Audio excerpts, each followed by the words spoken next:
안녕하세요 여러분. 기출문제 3개년 기출문제 풀이 유태균 관세사라고 하고요. 오늘은 지난 시간에 이어서 5장 납세자의 권리 및 불복 절차 부터 천천히 보겠습니다.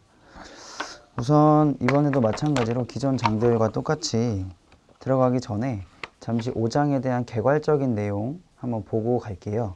이쪽 칠판으로 한번 보겠습니다. 일단 우리 5장은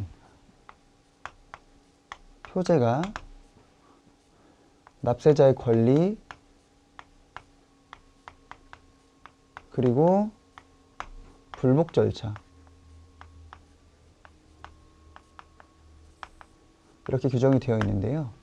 전반적으로 이 5장은 한 2000년도를 기준으로 관세법에 삽입이 됐다고 생각을 하시면 되는데, 이게 삽입이 됐던 취지를 한번 살펴보면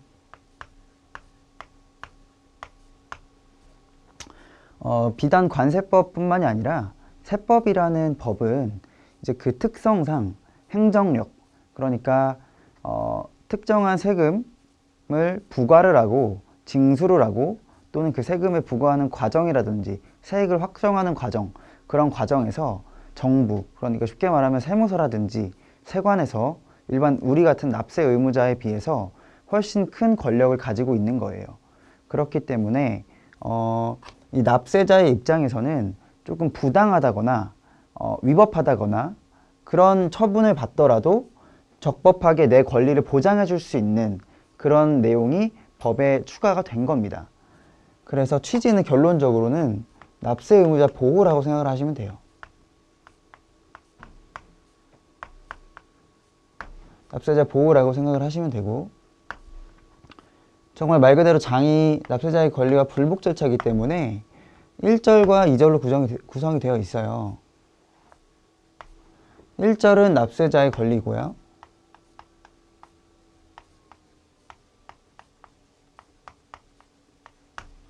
2절은 불복 절차.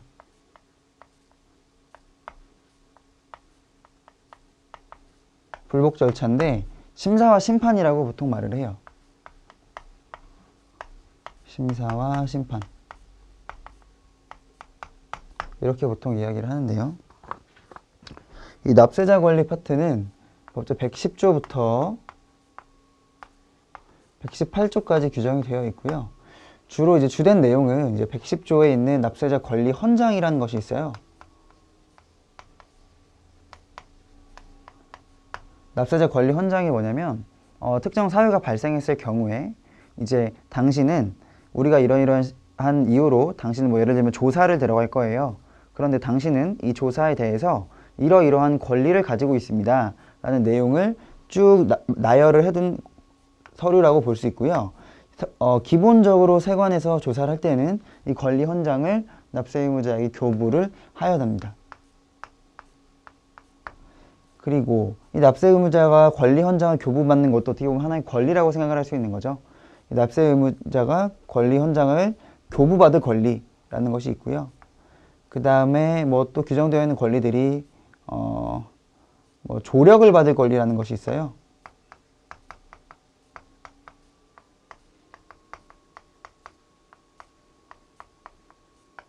이건 뭐냐면 뭐 관세 조사라든지 그런 어떤 나한테 불리할 수 있는 상황이 생겼을 때 관세사라든지 변호사를 통해서 대리인을 고용을 하고 조력을 받을 수 있는 겁니다.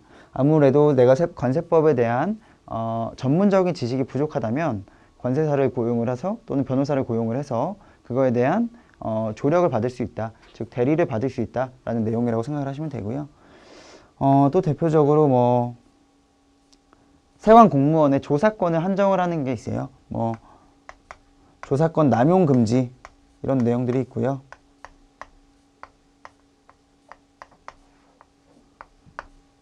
그리고 아주 중요한 절차 중에 하나로 우리 과세전 적부심사라는 것이 있어요. 이따 기출문제에서도 보시겠지만 우리 과세전 적부심사라는 것은 수정이나 우리 세액의 정정 파트 수정이라든지 또는 경정 또는 추가적으로 납부를 해야 하는 부가고지 상황에서 화주에게, 즉 납세 의무자에게 미리 서면으로 통지를 하는 거예요. 당신 이런 이유로 이러이러한 세금을 추가로 납부를 하셔야 되는데 그 전에 미리 서면으로 이렇게 통지를 합니다. 라는 서류를 미리 교부를 하는 겁니다. 그럴 경우에 납세자 입장에서는 그 서류를 보고 나서 이거는 내가 납부해야 될 세액이 아닌데 얘네가 잘못 생각하고 있는 건데 라고 적부 심사라는 걸 청구할 수가 있어요. 그래서 이거에 대한 내용이 또 우리 118조에 규정이 되어 있는 납세자 권리라고 생각을 하시면 되겠습니다. 그 다음에 뭐 이런 내용들 말고도 여러 가지가 뭐 더 있어요. 뭐 통합조사의 원칙이라든지 뭐 그런 내용들이 있는데 여기서 지금 그걸 다 나열을 할 수는 없고요. 대표적으로 이 정도가 있다라고 생각을 하시면 될 것 같아요. 그 다음으로 이제 2절이 불복 절차예요. 심사와 심판인데 우리 불복 절차라는 거는 기본적으로 간략하게 설명을 드리자면 뭐 납세 의무자 어떤 처분이 있다든지 뭐 어떤 부작이라고 해요. 처분이 없는 것을. 이런 부작위가 있을 경우에 납세 의무자, 세관에서 처분 또는 부작위가 있는 경우에 납세 의무자가 이에 불복을 하는 거죠. 불복이라는 게 말 그대로 복종하지 않는다라는 의미거든요. 그래서 당신의 이러이러한 처분 또는 부작위에 대해서 나는 이의를 신청하겠습니다. 이런 내용이라고 생각을 하시면 되고요. 전반적으로 이 5장은 한 문제 또는 두 문제가 매년 출제가 되고 있어요. 그런데 이 5장은 내용들이 좀 비슷한 내용들이 많고 또 예외 규정들이 굉장히 많아서 암기를 되게 꼼꼼하게 해주셔야 되는 부분이고요. 또 대통령령이라든지 시행령까지 내려가서 사유까지 다 암기를 해주셔야 돼요. 어떤 경우에 예외고 어떤 경우엔 이 규정이 적용이 되고 이런 내용들을 꼼꼼하게 암기를 해주셔야 문제가 나왔을 때 헷갈리지 않고 푸실 수가 있을 겁니다. 그래서 이 1장은 조금 선언적인 성격을 가지고 있다고 생각을 하시면 돼요. 너는 납세 의무자 너는 이러한 권리가 있어 라고 선언을 하는 그런 성격이 있다고 보시면 되고요. 이 2절 불복 절차 파트는 어떻게 보면 절차적인 규정을 많이 두고 있다고 생각을 하시면 되겠습니다. 이렇게 큰 틀을 잡아 두시고 이 정도 일단 문제풀이 강의니까 이 정도 틀만 잡고 이제 문제풀이 들어가 보겠습니다. 이제 본격적으로 문제풀이에 들어가 보도록 하겠습니다. 일단 17년도에 나책형 19번 문제로 출제가 됐었는데요. 문제 한번 읽어볼게요. 관세 법령상 납세자의 권리 등에 대한 설명으로 옳지 않은 것은 이라고 규정을 하고 있네요. 세관공무원은 납세자를 긴급히 체포, 압수, 수색하는 경우 또는 현행범인 납세자가 도주할 우려가 있는 등 조사 목적을 달성할 수 없다고 인정되는 경우에는 납세자 권리 현장을 내주지 아니할 수 있다 라고 규정이 되어 있는데요. 제가 처음에 말씀드렸던 납세자 권리 현장에 대한 내용이에요. 기본적으로 납세자 권리 현장은 교부를 하는 게 원칙이라고 했죠. 원칙은 교부하는 거예요. 다만 예외적으로 교부하지 않을 수 있다 라고 말씀을 드렸고요.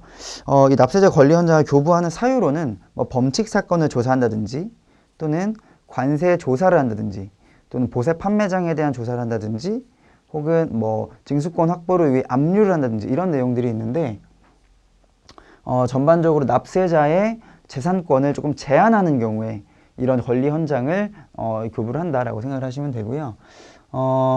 이 교부할 수 없는 사유가 이제 여기 보시는 것과 같이 납세자가 도주할 우려가 있다든지 뭐 조사 목적을 달성할 수 없다. 긴급히 체포 압수 수색하는 이런 부득이한 경우를 말을 하고 있고요. 원칙적으로는 교부를 하는 것이 원칙이다. 그리고 1번은 맞는 선지다 라고 생각하시면 되고요. 네, 2번 선지 볼게요.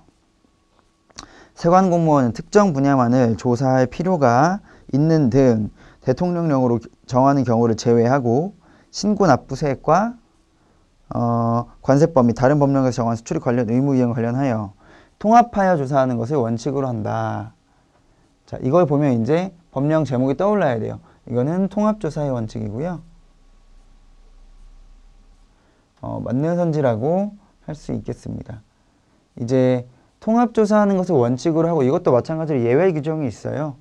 예외 규정으로 이제 뭐 특정한 분야만 조사할 수 있는 특정한 분야만 조사할 필요가 있는 경우 또는 뭐 긴급히 조사를 해야 한다. 이런 경우에는 예외적인 규정을 두고 있고요.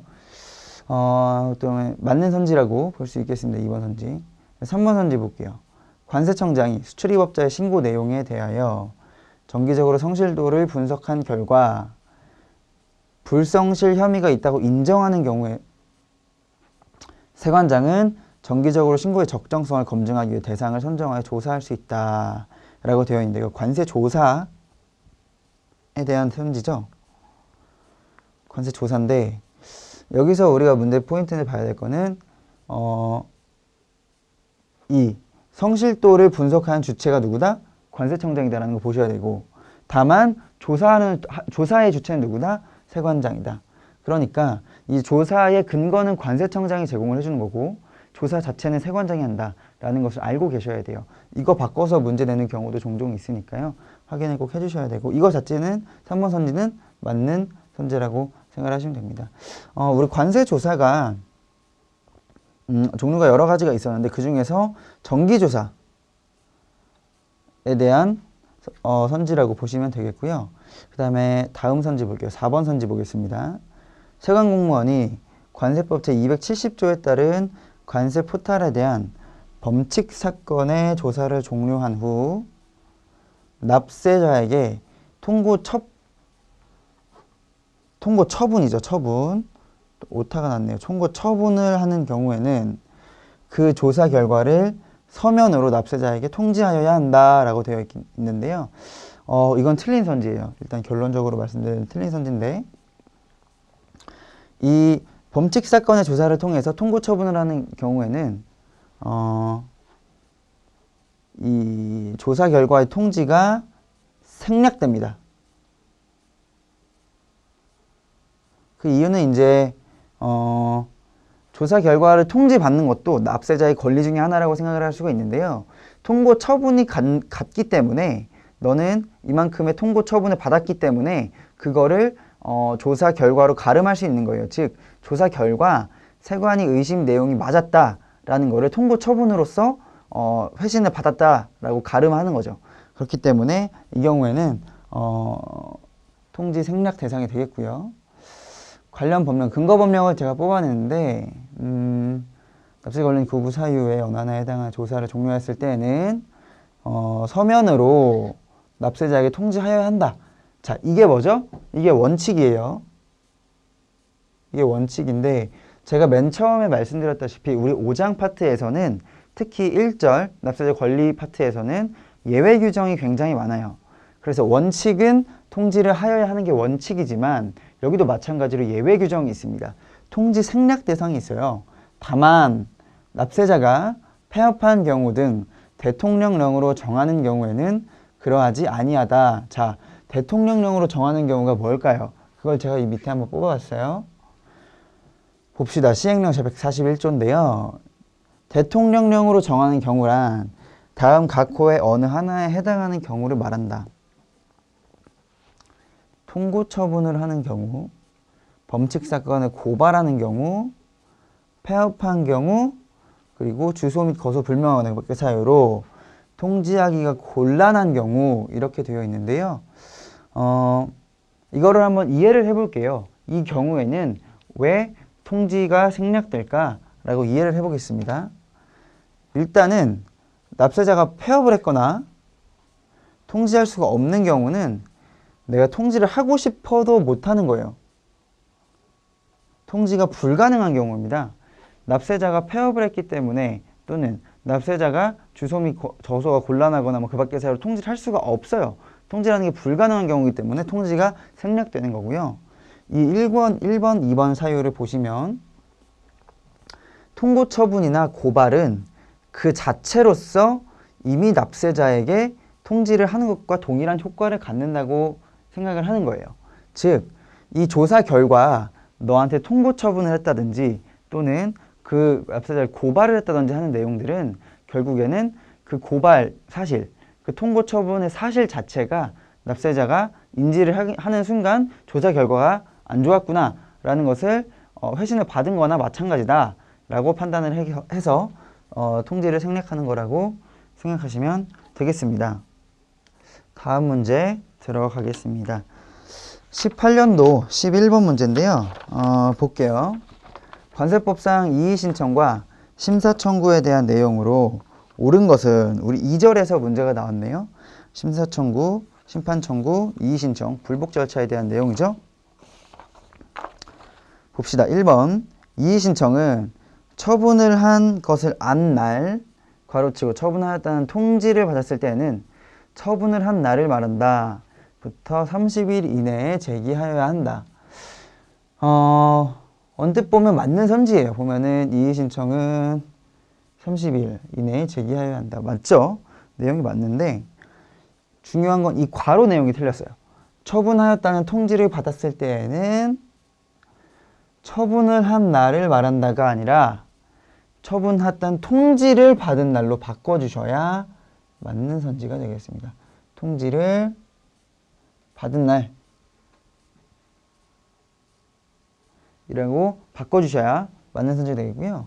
2번 선지 이의신청에 대한 결정은 이의신청을 받은 날부터 30일 이내에 하여야 한다. 그쵸? 그럼 이 결정은 누가 하는 거죠? 이 결정은 이의신청을 받은 세관장이 하는 거죠. 세관장이 30일 이내에 결정을 해야 된다는 의미고요. 이 위의 이의신청은 납세자예요. 즉 납세자는 그 처분을 한 것을 안 날 또는 통지받은 날부터 30일 이내에 이의신청을 하여야 하고요. 이렇게 해서 이의신청을 받은 세관장은 30일 이내에 그에 대한 결정을 해줘야 되는 겁니다. 그렇게 판단을 하시면 되겠고요. 2번은 맞는 선지 되겠습니다. 3번 선지 보겠습니다. 심사청구는 처분을 한 것을 안 날, 괄호치고 처분할 때 통지를 받았을 때에는 통지를 받는, 그쵸, 맞아요. 여기 다른 거 보이시죠? 1번 선지하고 1번 선지에서는 처분을 한 날을 가르쳤고 그 다음에 3번 선지에서는 통지를 받은 날을 가르쳤기 때문에 3번 선지는 90일 이내에 제기한다. 이 날짜 잘 봐주셔야 돼요. 일수. 이거 맞는 선지고요. 그 다음에 4번 선지. 심사청구에 대한 결정은 특별한 사유가 없으면 그 청구를 접수한 날부터 90일 이내에 결정하여야 한다. 그러니까 이것도 지금 이 1, 2번은 이의신청에 대한 납세자와 세관장의 어떤 판단 결과고요. 그 다음에 심사청구는 이제 납세자와 이제 관세청장의 판단 결과라고 생각을 하시면 되고요. 여기도 90일인 거, 그쵸? 90일인 거.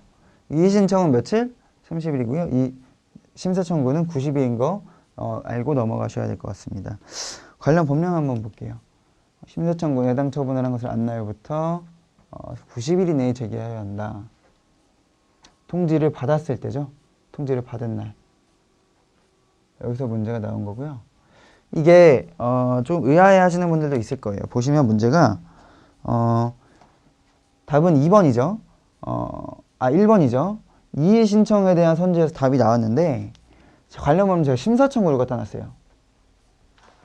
이유가 뭐냐면 이제 법령에서 이의신청을 따로 규정하지 않습니다.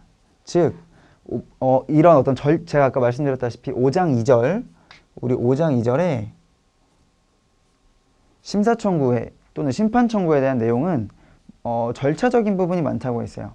그래서 이의신청과 심사청구와 심판청구 이 세 가지를 모두 별도로 규정하고 있는 것이 아니고요. 가장 베이스를 심사청구로 두고 있어요.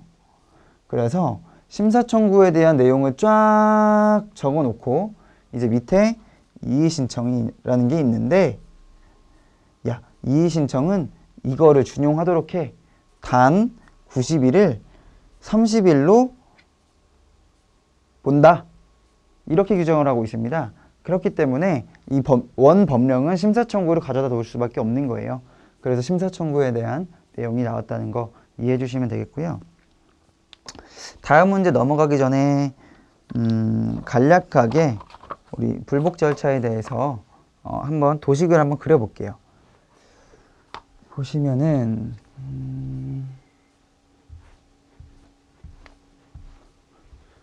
우리가 불복 절차라는 거는 세관에다가 복종하지 않는다는 의미라고 얘기를 했어요. 불복 절차라는 것은 복종하지 않는다. 그러면 그 대상이 뭘까요?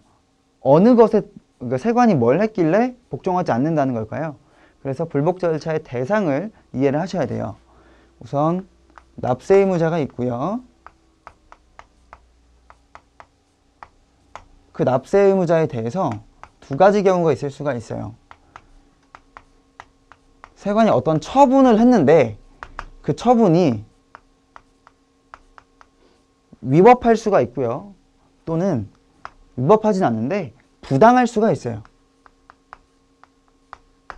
그래서 어떤 위법하거나 부당한 처분에 대해서 우리가 불복을 할 수가 있고요.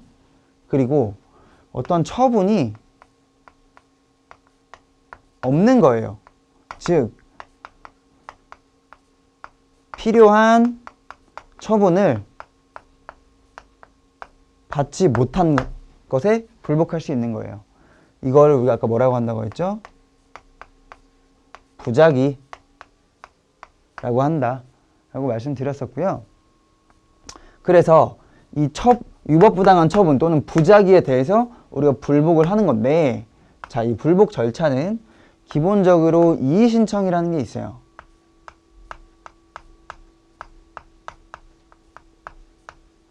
이의신청이라는 게 있는데, 이거는 중요한 게 약간 과로적인 성격이 있어. 무슨 말이냐면 얘는 선택적 절차야. 즉 얘는 필수적인 절차가 아니에요. 얘는 임의적이에요. 선택적으로 내가 이의신청을 하고 싶으면 하는 거고 안 하고 싶으면 안 할 수 있는 게 이의신청입니다. 그렇기 때문에 얘는 임의적 절차, 선택적 절차적인 성격을 가지고 있다라고 생각을 하셔야 되고요. 이 이의신청을 거치든 거치지 않든 제기할 수 있는 게 세 가지가 있어요. 우리 가장 기본적으로 심사청구가 있고요. 그 다음에 잠시만요. 그 다음에 심판청구라는 것이 있어요.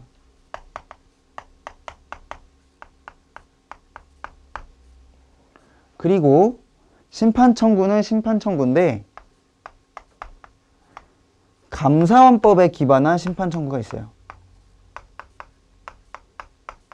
이렇게 세 가지가 우리 관세법에서 규정하는 불복 절차고요. 그렇다면 가장 많이 나오는 거는 이 이의신청, 심사청구, 심판청구, 심판청구, 얘네를 비교하거나 말장난치는 문제가 많이 나와요. 왜냐면 제가 아까 말씀드렸다시피 절차들이 유사하고요. 크게 차이가 없어요. 그렇기 때문에 날짜라든지 뭐 예를 들면 이 이의신청 같은 경우에는 30일 이내에 신청을 해야 돼요. 그리고 세관 입장에서도 30일 이내에 결정을 해야 됩니다. 반면에 심사청구, 심판청구는 90일이고요. 마찬가지로 결정도 90일입니다. 얘도 같아요. 얘도 90일에 90일. 얘가 조금 특이한데요. 얘는 90일이라는 워딩을 쓰지 않고 3개월이라는 워딩을 써요.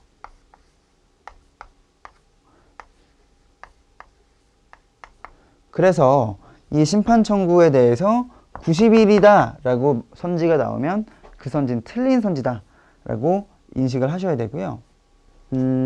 또 비교하기가 좋은 게 이 이의신청 같은 경우에는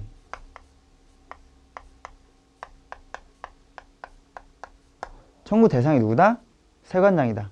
그렇기 때문에 세관장이 그 결정의 주체가 되는 경우고요. 이 심사청구는 관세청장.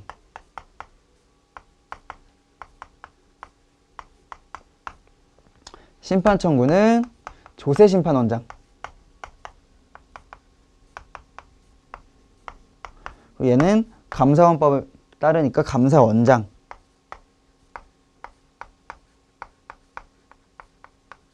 이렇게 절차가 진행이 되고요. 만약에 심사청구까지 했어요. 그랬는데도 내가 불복을 하고 싶다. 그랬을 때 이제 비로소 행정소송을 가는 거예요. 이렇게 가는 건데, 우리가 가지고 있는 관세법에 규정되어 있는 내용 중에서 이 행정소송을 제기를 하고 싶으면 무조건 이 이전 절차들을 거쳐라 라고 하는 내용이 있어요. 그걸 우리는 행정심판 전치주의라고 하는데요.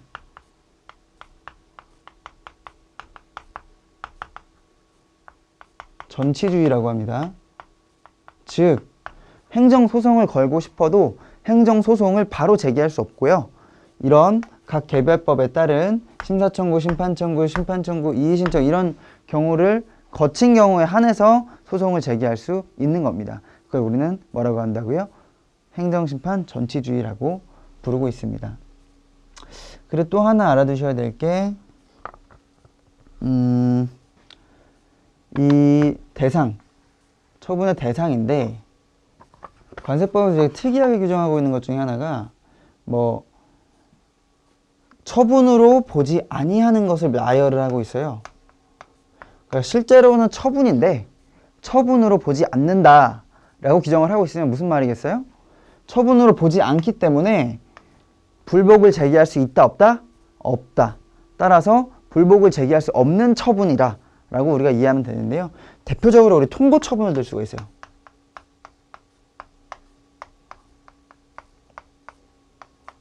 그리고 뭐 이 불복 절차에 따른 처분이라고 표현을 하는데요. 불복에 따른 처분이라고 쓰겠습니다. 불복에 따른 처분이란 무슨 말이냐? 내가 이렇게 해서 심사청구를 제기를 했어요. 심사청구를 제기를 했는데 그 관세청장이 심사청구를 검토한 결과 내린 판단이 있을 거 아니에요. 그거를 불복에 따른 처분이라고 부르는 겁니다. 그래서 결론적으로 이 불복에 따른 처분을 처분으로 보지 아니함으로써 얻는 행정적인 효과는 이 심사청구를 얻은 결과에 대해서 다시 심사청구를 제기할 수 없는 거예요. 이해가 되시나요? 즉 다시 한번 설명해 드릴게요. 심사청구에 따른 처분, 즉 심사청구에 대한 결과는 심사청구에 따른 결과, 즉 심사청구에 따른 처분은 처분으로 본다 보지 아니한다? 처분으로 보지 아니한다. 즉 불복 절차를 제기할 수 있다 없다? 없다. 다시 말해서 심사청구를 받은 사안에 대해서 다시 심사청구를 받을 수가 없다 라고 규정을 하고 있는 거예요. 다만 우리 불복에 따른 처분 괄호치고 이의신청에 따른 처분에 대해서 심사청구나 심판청구나 감사원법에 따른 심판청구를 제기하는 것은 제외한다. 즉 이 이의신청에 대한 결과가 나올 거죠. 그 결과 역시 이의신청에 따른 처분인데 그거는 처분으로 본다 안 본다? 그거는 처분으로 본다.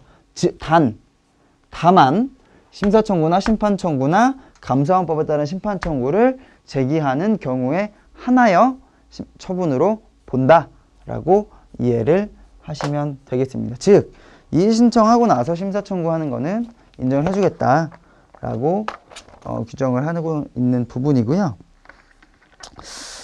다음 문제 들어가 보겠습니다. 18년도 17번 문제인데요. 관세법 제118조 제1항에서 세관장은 관세법 38조의 3 제6항 또는 관세법 39조 2항에 따라 납부 세액이나 납부하여야 하는 세액에 미치지 못한 금액을 징수하려는 경우에 미리 납세 의무자에게 그 내용을 서면으로 통지하여야 하는데 과세전 서면 통지를 생략하는 경우가 있다. 이에 해당하지 않는 것은 이것도 역시 예외 규정을 가지고 문제를 낸 건데요. 자, 우리 38조의 36항 이게 수정이나 경정을 가리키는 거예요. 그리고 39조 2항 이 부분은 어떤 내용을 가르치냐면 이제 부가고지 물품에 대해서 추가 징수하는 부분. 추가예요, 추가. 추가 징수하는 부분을 규정하고 있는 부분인데 이 두 가지 경우에 한해서 추가 징수하려면 뭘 해야 된다? 서면으로 통지를 하여야 하는데, 즉 얘가 원칙인데 이거를 생략하는 경우가 있다. 이에 해당하지 않는 것은 문제가 아주 단순하게 나왔어요. 이 예외 규정의 대상으로 해당하는 거 골라봐, 해당하지 않는 거 골라봐 라는 문제이기 때문에 아주 단순한 문제예요. 봅시다. 관세법 제28조 2항에 따라 납세 의무자가 확정 가격을 신고한 경우, 그 다음에 2번 제270조에 따른 관세 포탈죄로 고발되어 포탈세액을 징수하는 경우, 두 개 다 맞는 선지고요. 그 다음에 3번 통지하려는 날부터 3개월 이내에 관세법 제22조에 따른 관세 징수 소멸시효가 완성되는 경우, 소멸시효가 완성되는 경우가 아니에요. 이게 틀렸고요. 부가제척 기간이 만료되는 경우라고 바꿔주셔야 맞는 선지가 되겠습니다. 4번 38조 2항 단서에 따라 수입신고 수리 전에 세액을 심사하는 경우, 수리 전에 세액을 심사하는 경우로서 결과에 따라 부족세액을 징수하는 경우, 이것도 역시 신속통관 측면에서 과세통지 생략하고 있습니다. 관련 법령 보겠습니다. 이렇게 똑같죠. 다만 다음 각 후의 어느 하나의 경우에 그러하지 아니하다. 즉 서면으로 통지하지 아니한다 라는 법령 내용인데요. 하나씩 볼게요. 아까 이게 답이 됐다는 선이죠. 3개월 이내에 부가제척 기간이 만료되는 경우가 있었고요. 납세 의무자 확정 가격 신고한 경우, 수신고 수리자의 생각하시면 부족세액을 징수하는 경우, 사후관리 위반에 따라서 감면된 관세를 징수하는 경우, 포탈세액을 징수하는 경우, 그 밖에 사전통 적당하지 아니한 경우, 대통령령으로 정하는 경우, 이렇게 되는데 그 대통령령은 명백한 오류, 그 다음에 감사원법의 시정요구, 그 다음에 부도, 휴업, 폐업, 파산한 경우. 전반적으로 내용들이 이 1번만 빼고는 너무 명확하던가 아니면 굳이 통지를 할 필요가 없는 경우, 즉 이런 경우처럼 확정 가격을 납세자가 신고를 했기 때문에 걔가 알아서 낼 거예요. 얼마의 세액을 더 내야 하는지는 걔가 알고 있는 거예요. 즉 잠정 가격 신고, 확정 가격 신고 부분 말씀하는 거죠. 즉 잠정 가격 신고란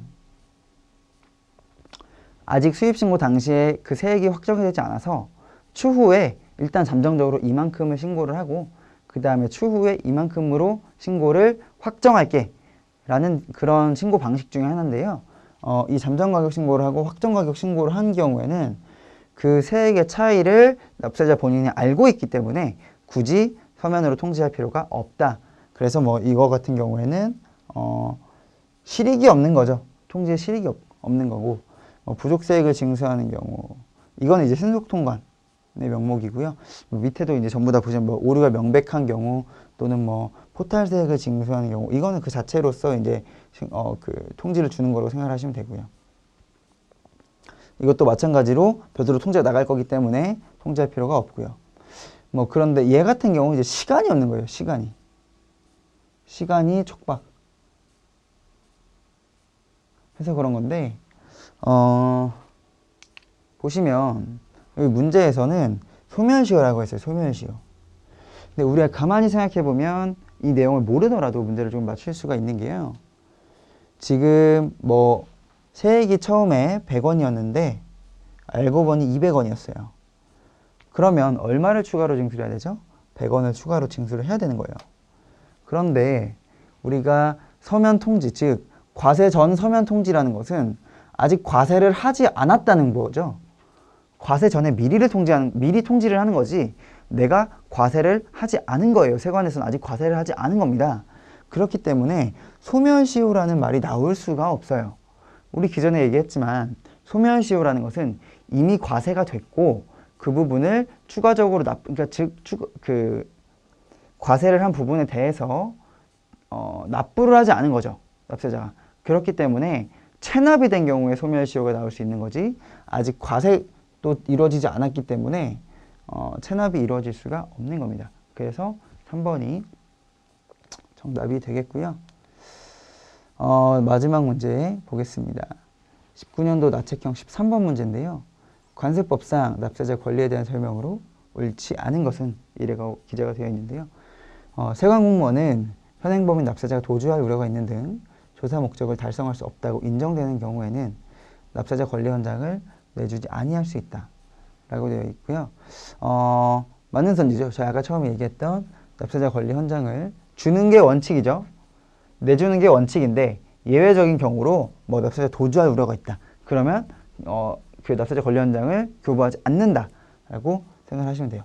그래서 이거 맞는 선지죠. 맞는 선지라고 생각하시면 돼요. 이것도 역시 예외 규정에서 문제가 나왔고요. 2번 선지 보겠습니다. 세관자금 최근 3년 동안 조사를 받지 아니한 납세자에 대하여 신고 내용이 적절한지를 검증할 필요가 있는 경우 정기 선정에 의한 조사를 하여야 한다. 보시면 관세 조사에 대한 내용인데요. 관세 조사는 크게 몇 가지가 있다고 했죠? 3가지가 있다고 했어요. 정기조사가 있고요. 수시조사가 있고요. 그 다음에 이제 부가고지를 위한 조사가 있어요. 이렇게 있는데 지금 우리 2번 선지는 이 정기선정에 대한 내용이라고 보시면 됩니다. 이 경우에 정기선정의 대상들이 뭐 여러 가지가 있었지만요.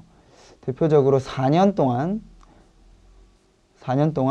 조사를 받지 아니한 기업으로서 조사할 필요가 있는 경우 이렇게 조건이 만족이 되면은 정기선정에 조사를 할 수 있는데 지금 우리 2번 선지에서는 뭐라고 했죠? 3년이라고 했어요.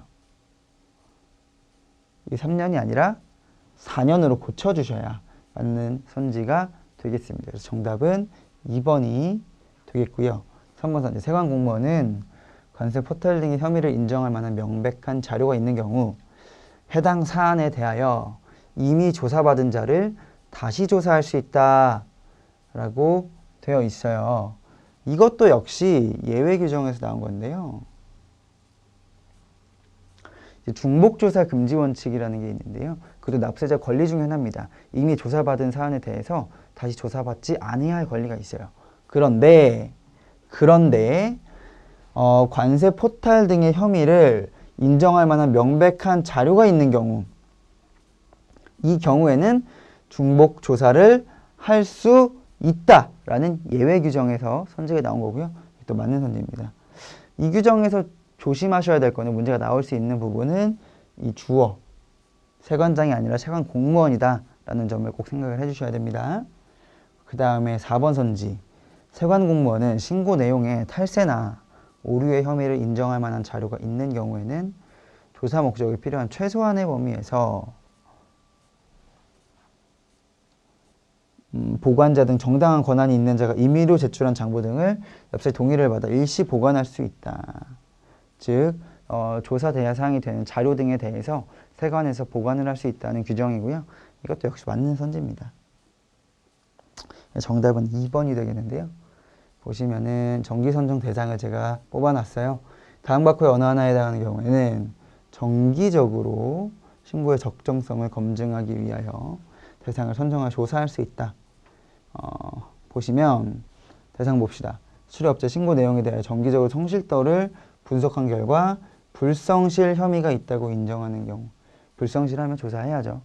그 다음에 최근 4년 이상 조사를 받지 아니했고 납세자에 대하여 신고 내용의 적정성을 검증할 필요가 있는 경우 이 경우 역시 조사를 받아야 하고요. 보시면은 아까 여기서 3년이고 원래 맞는 선지는 4년이었죠. 그래서 정답이 아까 2번이 되었던 거고요. 그 다음에 3번 무작위 추출 방식으로 랜덤 추출하는 거예요. 표본 조사를 하려는 경우 이렇게 정기 선정이 되어 있고요.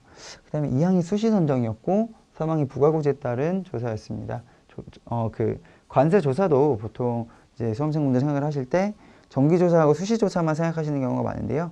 우리 부가고지를 위한 조사도 있다는 점 꼭 기억을 해주셔야 됩니다. 일단 5장은 이렇게 마치겠고요. 6장이 내용이 좀 짧아요. 문제는 4, 5개 정도 되는데요. 그래서 6장으로 바로 함께 묶어서 진행을 할 수 있도록 하겠습니다. 기본적으로 우리 6장은 운송수단에 대한 부분인데요. 6장도 잠시 간략하게 한번 볼게요.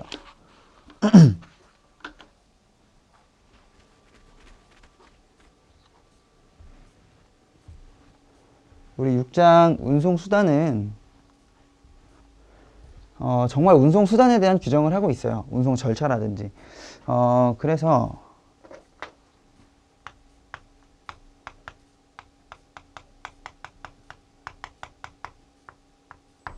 1절이 일단 개항인데요.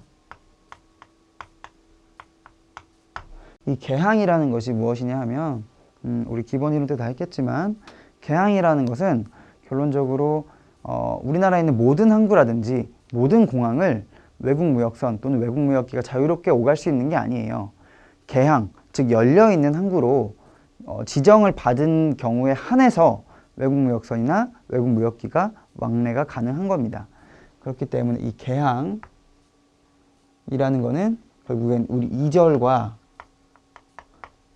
3절, 우리 2절에서는 선박과 항공기가 있고요. 3절은 차량인데요. 그래서 결론적으로 이 개항이라는 거는 이 2절과 3절의 전제가 되는 규정이다 라고 생각을 하시면 됩니다. 그리고 선박과 항공기 역시 뭐 아주 동일해요. 아주 이제 유사한 내용을 다루고 있는데 뭐 입수랑 절차라든지 아니면 신분 전환이라고 하는데요. 뭐 외국무역선 또는 외국무역기가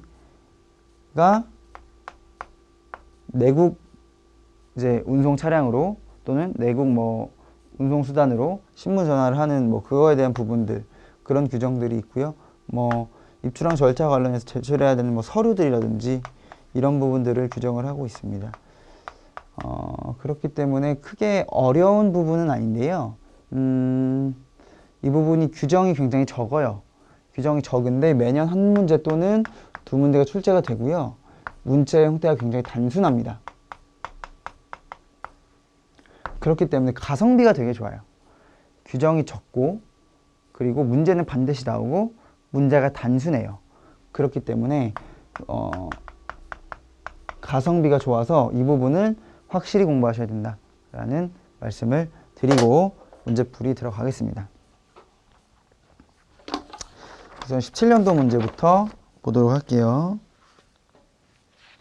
17년도 10번 문제예요. 관세법상 물품의 하역 등에 대한 설명으로 옳지 않은 것은 이라고 규정이 되어 있는데요. 봅시다. 외국무역선이나 외국무역기는 관세법 135조 입항 절차를 마친 후가 아니면 물품을 하역하거나 환적할 수 없다. 다만 세관장의 허가를 받은 경우에는 그러하지 아니하다. 라고 되는 게 맞는 선지예요. 하역이라 함은 물품을 내리고 싣고 하는 과정을 우리가 하역이라고 하고요. 환적이라고 함은 하나의 운송수단에서 다른 운송수단으로 갈아타는 거죠. 트랜스퍼 하는 거죠. 그걸 환적이라고 합니다. 이거는 기본적으로는 입항 절차를 마치고 나서 해야 되는데 부득이한 경우가 있을 수 있어요. 그런 경우에는 허가를 받아야 한다 라고 생각을 하시면 되겠습니다. 2번 선지. 외국 물품을 운송수단으로부터 일시적으로 육지에 내려놓으려는 경우 세관장에게 신고를 하고 현장에서 세관공무원의 확인을 받아야 한다. 다만 관세청 내 감시단속의 지장이 없다고 인정하는 경우에는 따로 정하는 경우에는 간소한 방법으로 신고 또는 확인하거나 생략하게 할 수 있다라고 하는데요. 일시양육에 대한 내용이에요. 일시양육 등이라고 규정이 되어 있죠. 그리고 일시양육이 있고요. 그 다음에 여객 또는 승무원이 아닌 자가 탑승하는 경우 이런 경우에 대해서 규정을 하고 있는데요. 이런 경우에는 절차적으로 중요한 게 뭐다? 세관장에게 신고를 하여야 한다. 만약에 이걸 허가로 바꾼다든지 아니면 승인으로 바꾼다든지 이러면 맞는 내용일까요? 틀린 내용일까요? 틀린 선지 되겠습니다. 그래서 신고를 하는 점 꼭 기억을 해주셔야 되고요. 3번 선지.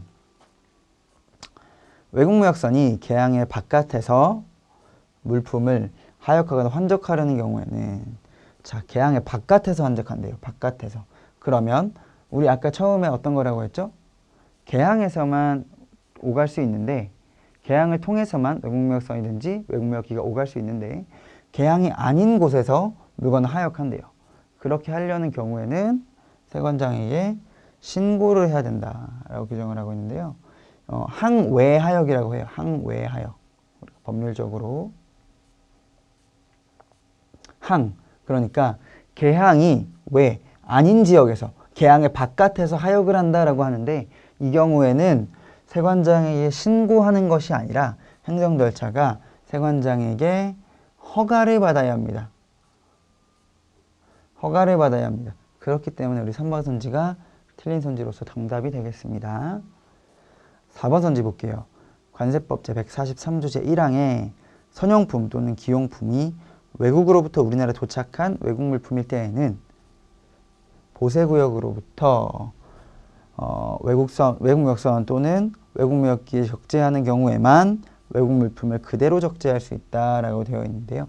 이 선지가 조금 어려울 수 있는데요. 한번 파볼게요. 선용품이나 기용품을 전제로 해요. 일단 우선은 기용품이 외국으로부터 우리나라에 도착한 외국 물품일 때, 즉 지금 이미 두 가지 전제가 깔린 거예요. 선용품이고 또는 기용품이거나 선기용품이라고 한번 얘기할게요. 선기용품이라는 게 첫 번째 전제고요. 두 번째 전제는 외국 물품이어야 한다는 게 두 번째 전제예요. 그래서 외국 물품인 선기용품을 보세구역으로부터 외국무역서 또는 외국무역기에 적재하려는 경우 또 전제가 더 나왔어요. 보세구역에서 적재하는 것을 전제로 합니다. 그리고 적재하려는 경우에만 이 세 가지 조건을 모두 충족하는 경우에만 외국 물품을 그대로 적재할 수 있다라는 게 어떤 행정적인 의미를 가지냐면 반송 통관 절차를 거치지 않아도 된다 라는 의미입니다. 즉 반송이라는 게 우리가 관세법 제2조 정의 부분에서도 했지만 외국 물품이 우리나라에 도착을 했어요. 그러면 통상적으로는 얘가 수입 통관 절차를 거치죠. 그런데 반송이라는 거는 얘가 우리나라에 도착했음에도 우리나라로 들여오지 않고 다시 외국으로 나가는 걸 반송이라고 합니다.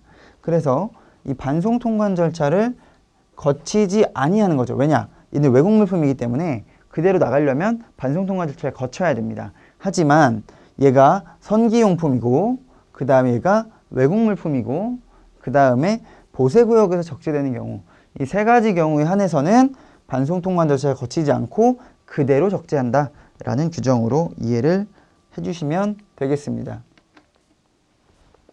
이건 이제 아까 3번 선지에서 정답이 됐던 부분인데요. 계양의 바깥에서 항외 하역이죠. 계양의 바깥에서 물품 하역권 헌적하는 경우에는 선장은 세관장의 허가를 받아야 된다 라고 규정하고 있습니다. 우리가 네 가지로 나눠볼 수가 있어요. 일단은 물품을 하역하는 경우가 있고요. 그 다음에 일시양육하는 경우가 있고요. 일시양육 등이라고 아까 말씀드렸죠. 그 다음에 항해하역이 있고요. 그 다음에 선기용품을 적재하는 경우가 있어요. 이렇게 물품을 네 가지로 다룰 수가 있는데요. 계양에서 보면 하역은 세관장에게 신고를 하게 되어 있습니다. 신고. 기본적으로 아까도 선지에서 보셨지만 하역은 계양에서만 할 수 있고요. 그게 아니라 하역은 계양에서 입항 절차를 마친 후에 할 수 있어요. 그 다음에 세관장에게 신고를 해야 하고요.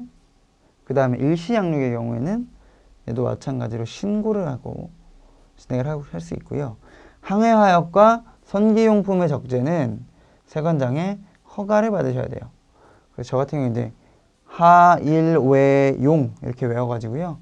하일은 신고고 외용은 허가다 이렇게 외워서 공부를 했던 기억이 나네요. 그래서 이렇게 생각을 하시면 되겠고요. 다음 문제 보겠습니다. 18번 문제, 17년도. 관세법장 입출항 절차 등에 대한 설명으로 옳지 않은 것은 이라고 되어 있는데 외국무역기가 계양에 입항하였을 때에는 1번 선지 기장은 대통령령으로 정하는 사항이 적힌 기용품의 목록, 여객명부, 여객 휴대폰 목록, 승무원 명부, 승무원 휴대폰 목록과 적하 목록을 첨부하여 지체 없이 세관장에 입항 보고를 하여야 한다라고 되어 있는데 이때 제출해야 되는 서류도 있죠. 1번 기용품 목록, 2번 여객 명부, 3번 여객 휴대폰 목록, 4번 승무원 명부, 승무원 휴대폰 목록, 적하 목록까지 6개로 여기는 써 있는데요. 얘는 없는 거예요. 휴대폰 목록, 얘는 이제 법 규정상이 없는데 억지로 문제를 만들려 끼워 넣은 문장이죠. 그래서 정답은 어쨌든 1번이 됩니다. 그래서 3번이 없는 문장인데 이거 가지고 문제가 많이 나와요.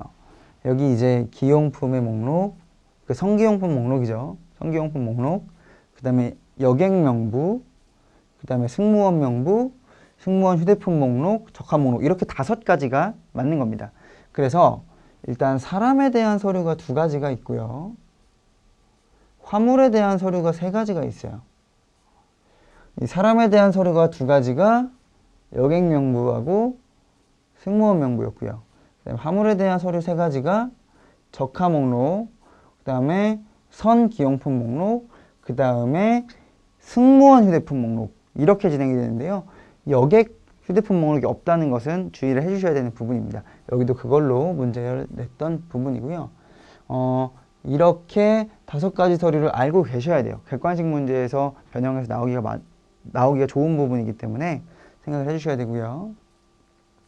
2번 선지 보겠습니다. 외국무역서는 개항에 입항했을 때 관세법이 정한 서류를 첨부하여 지체 없이 세관장에게 입항 보고를 하여야 하며, 그쵸?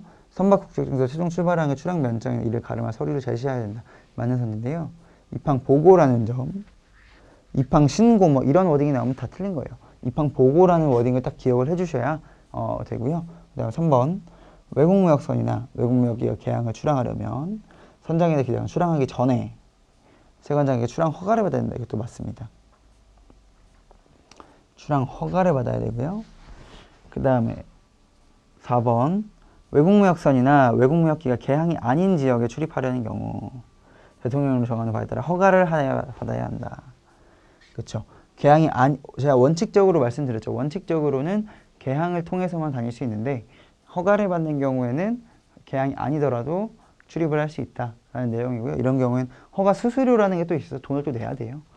그래서 정답은 1번으로 생각해 주시면 되겠고요. 이게 관련 법령인데요. 봅시다. 이게 서류들이 많아요. 이 규정에. 나열된 서류들이 많기 때문에 그걸로 장난을 많이 칩니다. 문제를 낼 때.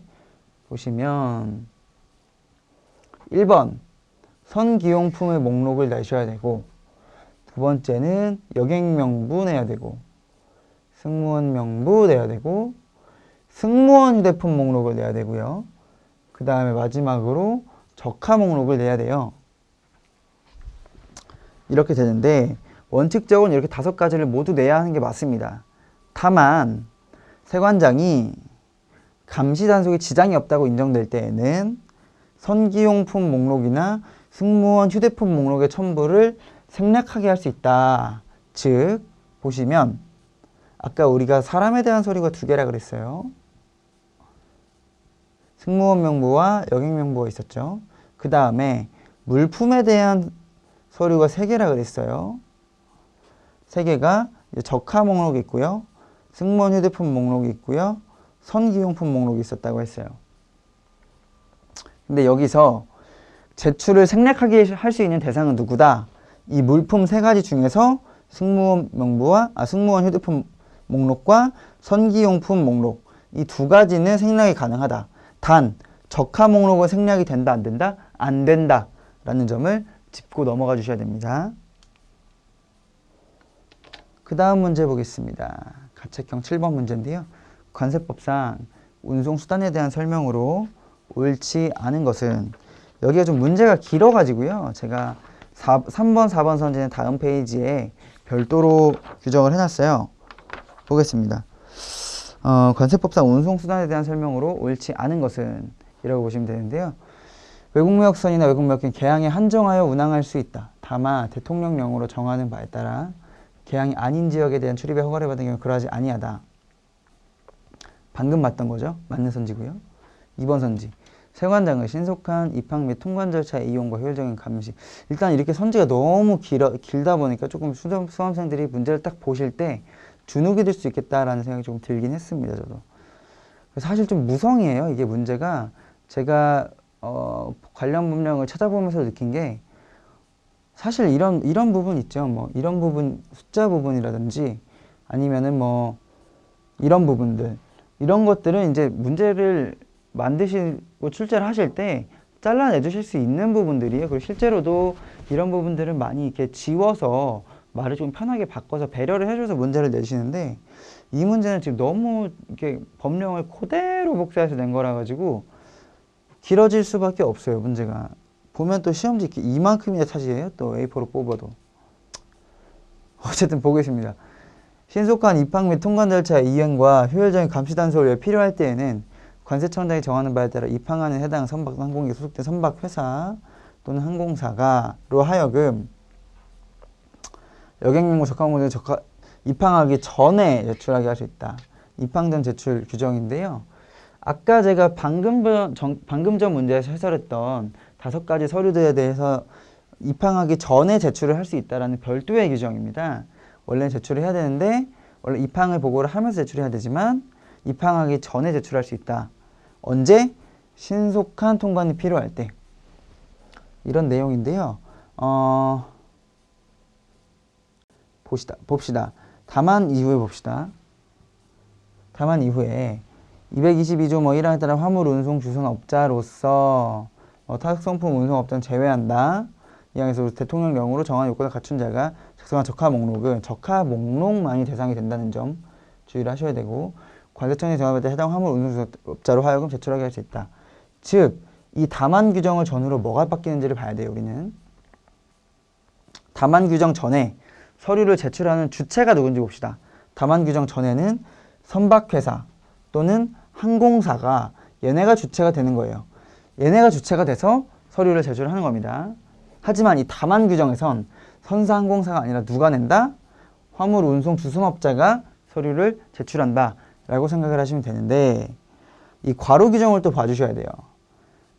화물 운송 주선업자 괄호치고 제254조의 2항 254조의 2 제1항에 따른 탁송품 운송업자는 제외한다 라고 규정이 되어 있는데요.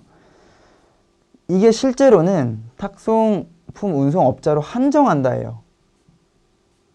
즉 화물 운송 주선업자라고 해서 모두 다 자기가 직접 서류를 제출할 수 있는 게 아니라 이 탁송품 운송업자로 한정해서 탁송품 운송업자만이 서류를 직접 제출할 수 있는 거다 라고 이해를 하시면 되고요. 이 탁송품 운송업자라는 거는 뭐 우리가 흔히 생각하는 뭐 DHL이라든지 뭐 페덱스 이런 특송 운송업자들을 가리킨다고 보시면 되겠습니다. 그래서 답은 2번인데요.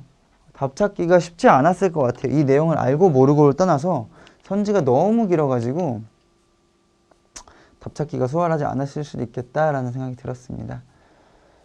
그 다음에 3번 선장이나 기장은 제1항에 따른 출항 허가를 받으려면 적재한 물품의 목록, 그쵸? 출항할 때는 적재한 물품의 목록을 제출을 하셔야 돼요. 그 다음에 다만 출항 절차를 신속하게 진행하기 위해 필요하다고 인정될 때에는 출항 허가 후 7일의 범위에서 따로 기간 정하는 경우에는 기간 내에 목록을 제출할 수 있다라고 되어 있는데, 여기서 우리가 봐야 될 포인트는 7일이죠. 7일. 이걸로 문제를 바꿔서 낼 수가 있어요. 7일을 뭐 10일이라든지 15일이라든지 이렇게 바꿔서 내면 정확하게 7일로 외우고 있지 않는 한은 헷갈릴 수가 있습니다. 그래서 7일이라는 점 꼭 기억을 해주세요. 4번 외국무역선이나 외국무역기가 개항에 입항하여 물품, 성기용품과 승무원 휴대용 제외한다. 하역하지 아니하고, 이 제외한다는 거 기억을 하셔야 되는데, 아까도 말씀드렸지만 적하 목록은 여기가 포함이 안 돼요. 적하 목록은 워낙 중요한 서류이기 때문에 제출 생략도 안 되고요. 그 다음에 24시간 이게 이제 일시양육 24시간 일시양육은 아니죠. 일시양육 규정하고 전혀 다른데 24시간 이내에 할 때는 되게 간소하게 입항 점차를 할 수 있다는 게 이 규정의 취지인데, 이때도 만약에 선기용품 또는 승무원 휴대품은 제외하고 입항을 하역하지 아니한 경우, 즉 선기용품 목록과 승무원 휴대폰 목록이 변경되는 경우에는 서류 제출을 생략하게 할 수 있지만 적하 목록이 변경되는 경우에는 서류 제출을 생략할 수 없다라는 점 생각을 해주셔야 돼요. 그래서 어쨌든 이건 24시간 이내에 다른 계양으로 입항을 할 경우에는 그 절차가 간소하게 진행할 수 있다라는 게 이 규정의 취지입니다. 단 전제는 하역되지 아니했을 때. 근데 선기용품과 승무원 휴대폰은 하역해도 된다 안 된다? 하역해도 된다. 하역하는 대신에 제출을 생략을 하게 할 수 있다. 단 적하 목록은 그게 안 된다 라고 생각을 하시면 되겠습니다. 여기 관련 법령인데요. 여기에요. 여기죠, 여기. 이 부분입니다. 이거를 조금 배려를 해서 조금 네가 이 부분을 알고 있니?를 물어보고 싶으면 조금 뭐 이런 필요 없는 부분들 쳐주고 문제를 낼 수 있었을 텐데 어쨌든 조금 문제를 보기가 불편했다. 네, 그리고 이제 마지막 문제 들어가겠습니다. 19년도 6번 문제였는데요. 관세 법령상 외국무역선이나 외국무역기의 입출항에 대한 설명으로 옳지 않은 것 고르는 문제였는데요. 1번 선지 들어가 보겠습니다. 외국무역선이나 외국무역기가 개항에 입항하였을 때에는 선장이나 기장은 대통령령으로 정하는 사항이 적힌 선용품 또는 기용품의 목록 1번, 그리고 여객명부, 승무원 명부, 승무원 휴대폰 목록, 그리고 적하 목록을 첨부하여 지체 없이 세관장에 입항 보고를 하여야 하며, 여기까진 맞죠? 그리고 외국무역선은 선박국적증서 최종 출발항에 출항 면장이나 이를 가름할 서류를 제시하여야 한다. 다만 세관장은 감시 단속에 지장이 없다고 인정될 때에는 선용품 또는 기용품의 목록이나 승무원 명부의 첨부를 생략하게 할 수 있다. 이 부분이 틀렸죠. 승무원 명부의 첨부를 생략할 수 있는 게 아니고요. 승무원 휴대폰 목록이 되겠죠. 이렇게 바꿔주셔야 맞는 선지인데 계속 강조를 했지만 우리 외국무역선, 외국무역기가 입항을 할 때에는 내야 하는 서류가 총 5가지라고 말씀을 드렸어요. 사람에 대한 서류가 2가지고요. 화물에 대한 서류가 3가지가 있다고 말씀을 드렸습니다. 그 화물에 대한 서류 중에서 생략할 수 있는 2가지가 뭐라고 말씀드렸죠? 선기용품 목록과 선기용품, 그 다음에 승무원 명부가 아니라 승무원 휴대폰 목록, 이렇게 2가지가 생략이 가능하고 적하 목록은 생략이 가능하다, 불가하다, 불가하다 라고 말씀을 드렸습니다. 이렇게 19년도 문제까지 6장 문제를 다 살펴봤고요. 일단 오늘 강의는 여기까지 진행하는 것으로 하겠습니다. 고생하셨습니다.